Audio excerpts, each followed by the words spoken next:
Olá, seja bem-vindo ao programa Retratos. Hoje nós recebemos a cantora, modelo e bancária Carô Renault. Integrante do Coral Lírico de Minas Gerais e do grupo musical Cafeína e Trio, ela se habituou a conviver com olhares curiosos, não só por seu trabalho artístico, mas por ser portadora de alopécia universal, condição que impede o crescimento de cabelos e pelos no corpo. Ela nunca quis usar peruca e mostra com muita leveza que as diferenças fazem parte do mundo. Carol, é um prazer recebê-la aqui no programa Retratos. O prazer é meu. Obrigada pelo convite. É um prazer todo nosso também.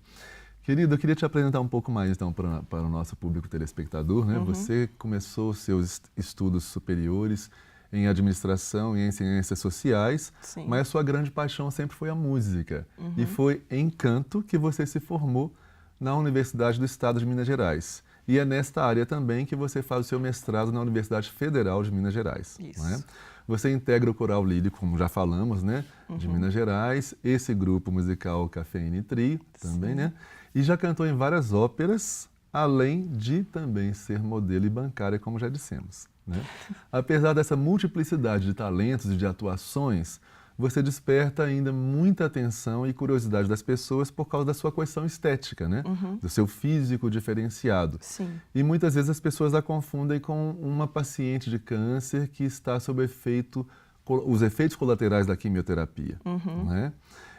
Mas você nasceu já com uma condição diferente e rara, Sim. não é? Que é a alopécia universal, que acomete menos de 1% da população mundial, né? Me parece que seja isso. E por isso mesmo ela é muito desconhecida da maioria das pessoas. Então queria começar a nossa conversa te perguntando exatamente o que é a alopécia universal, como que vocês chegaram, né, você e sua família chegaram a esse diagnóstico e como vocês reagiram a essa informação. Sim. Como eu tenho a alopécia desde que eu nasci, o diagnóstico foi feito quando eu tinha já 6 meses de idade, então obviamente eu não me recordo como foi isso para minha família. Mas o meu irmão mais velho, ele já havia sido diagnosticado, ele também é portador da alopécia. E para mim, assim, a memória que eu tenho de infância, de adolescência, de vida, foi sempre muito tranquilo. E, obviamente, a única coisa fora do comum é a abordagem das pessoas com relação à curiosidade que elas têm sobre o fato da gente não ter cabelo, e, enfim. E parece, pelo que a gente começou a pesquisar um pouco sobre o tema, parece que algumas pessoas não têm mesmo pelo nenhum, né, cabelo nenhum e pelo nenhum em nenhuma parte do corpo, e outras não têm em algumas partes, né? Ficam até algumas peladas, né, que chamam de peladas nos cabelos. Em alguns lugares tem cabelo, outros lugares não tem cabelo. Porque são vários tipos de alopécia. Eu não sou a melhor pessoa para poder falar, porque eu nunca pesquisei a fundo sobre. Nunca me interessei, sempre aceitei essa condição, então acabou que eu não fui atrás. Mas existem vários tipos de alopécia. Tem a alopécia, por exemplo, que se manifesta na muda de hormônios. Então, o menino ou a menina, quando estão entrando na fase de adolescência, que tem a mudança de hormônios, os pelos todos caem. Aí eu também não sei o nome dessa alopécia. Mas tem a alopécia também, como o Esperidião Amin. Sim, aquele político, lá de Santa Catarina. Isso, que em alguns períodos da vida dele ele estava com cabelo, em outros sem cabelo, que é essa alopécia que vai e volta. Então são vários os tipos. Vários os tipos. O meu é o que eu não tenho cabelo nunca, nasci assim e vou morrer assim. Que maravilha. E é interessante que você aprendeu a lidar com naturalidade, né, com relação a essa condição, muito em função da maneira como seus pais conduziram essa questão na sua família, né? Sim. Queria saber de você, como é que foi essa atuação dos seus pais nesse episódio? Eu acho que a aceitação se deu desde sempre, né? Mesmo com alguns conselhos de tias da minha mãe para colocar peruca em mim, principalmente, por ser menina. Sim. Elas falavam que era para minha mãe colocar uma peruca em mim quando eu tinha 3 anos de idade. E aí minha mãe, obviamente, não aceitou. O meu pai falou, imagina, que absurdo, ela é tão bonitinha, que botar peruca o quê? Vamos deixar ela careca mesmo. E aí eu cresci com essa condição de não ter cabelo. E com de forma aceitação, muito né? natural, sempre aceitei e foi isso mesmo. E você já até antecipou, né, que você tem um irmão também com alopecia universal, mas interessante é que ele também praticava, às vezes, um bullyingzinho com você, né? Coisa de irmão. Né? Na Coisa de irmão. infância te chamava de marciana e outras coisas mais. Como é que eram essas brincadeiras? E como é que era na escola também? Os seus colegas e tal também faziam alguma coisa assim nesse sentido com você? Com o meu irmão, brincadeira de irmão. Então, às vezes a gente brincava ou brigava. É marciana, que não sei o quê. Eu olha, você é marciano também. Você é meu irmão, você veio do mesmo lugar que eu. Na escola, sempre tem aquele coleguinha que vai apontar, que apontava, carequinha, que não sei o quê. Mas a minha mãe foi minha primeira professora.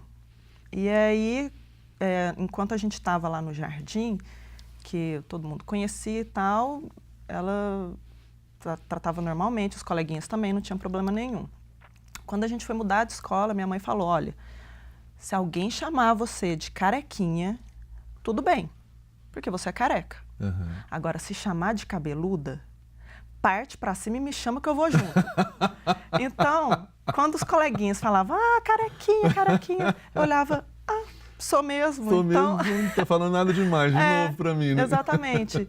Então, tinha um coleguinha, o Fabiano até, ele sempre pegava no meu pé, mas ele pegava no pé de todo mundo. Era aquele menino terrível da escola.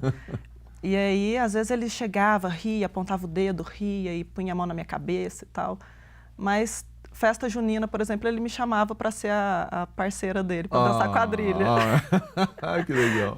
Então, assim, tinha as duas formas de reação. Tanto a forma que era do coleguinha que apontava sem querer se aproximar, quanto do coleguinha que, sem saber como lidar com a diferença, apontava, mas que, na verdade, queria uma aproximação, na verdade. É interessante que você tem um amigo, né, que é dermatologista, né, o Alexandre Castro Carvalho, que ele diz que você parece um anjo, né? Porque você tem uma beleza evidente e diferente e isso te confere um certo ar de encantamento, uma aura de encantamento, né? Como é que você vê essas observações assim? Uai, que bom que tem pessoas como ele que tem um olhar que vai além, né, do óbvio e consegue ver beleza, encantamento no que é diferente. Que tenham mais pessoas assim no mundo. E essa condição rara sua, né, que te deixa com essa aparência tão diferenciada, ela continua, né, ao longo da sua vida, chamando a atenção das pessoas e a curiosidade das pessoas para você. Sim. Né? Isso a incomoda de alguma forma? Não, geralmente não. Obviamente que tem alguns tipos de abordagem que me incomodam. Então, às vezes, adulto, que é um pouco inconveniente, que fica perguntando se eu tenho câncer, eu falo que não. Aí a pessoa insiste, fica, tipo, mentira que você não tem. Eu falo, sério, verdade, não estou mentindo, não. E às vezes, agora ultimamente um pouco mais, porque como eu tenho uma menina pequena, quando eu vou num parque, recentemente aconteceu de um menino me apontar e começar a rir. Careca, que não sei o quê. Aí eu virei para ele e falei, olha, tudo bem, eu sou careca, mas você não precisa de rir porque eu sou careca. E aí a mãe veio e fez uma intervenção, assim, meio que achando ruim comigo. Ele já entendeu. Mas não aproveitou a oportunidade para poder falar para ele, olha, é careca, é diferente e tal. Para fazer com que ele entendesse que também era uma coisa natural, né? Que você não precisa de rir do outro porque ele é diferente ou porque ele está diferente. Eu entendo, assim, a gente tem as nossas limitações, eu tenho as minhas, você as suas, ela as delas, mas eu acho que quando a gente cria uma criança, talvez da gente tentar se superar a cada dia e para não deixar de herança para os nossos filhos esse tipo de postura, né? Assim. E é interessante, sua mãe fez isso com você, né? Porque parece que quando você era bem novinha, você apontou a uma senhora numa cadeira de rodas e ela deu um tapinha na sua mão e te explicou que você veria ao longo da sua vida pessoas na cadeira de rodas, pessoas sem braços, pessoas sem perna, preto, pessoas branco, carecas. De todo jeito. Ela falou assim, nunca aponte uma pessoa porque ela é diferente. Você viu, é diferente, pronto. Assim. E isso te ajudou, inclusive, não só a aceitar o outro, mas a aceitar a si mesma, né? Eu acho que sim, que Com faz parte, né? naturalidade. Ter a coerência no, na criação, né? Então, ela me ensinou que eu era diferente e me ensinou a me posicionar diante das pessoas com essa diferença, mas também a mostrar para mim que existem outras pessoas diferentes, que não sou só eu a diferente do mundo, né? Sim. A diferentona. É verdade. E eu, particularmente, acho que é justamente essa diversidade aí que é a maior riqueza da nossa humanidade, né? Sem Se a sombra gente de perceber, né, as várias diferenças, é como que somos múltiplos, né? Sim. E podemos aprender tanto uns com os outros, né? Pois Com é. essa multiplicidade Imagina de se todo mundo fosse situação. igualzinho. Nossa, ia ser monótono demais. Tédio, né?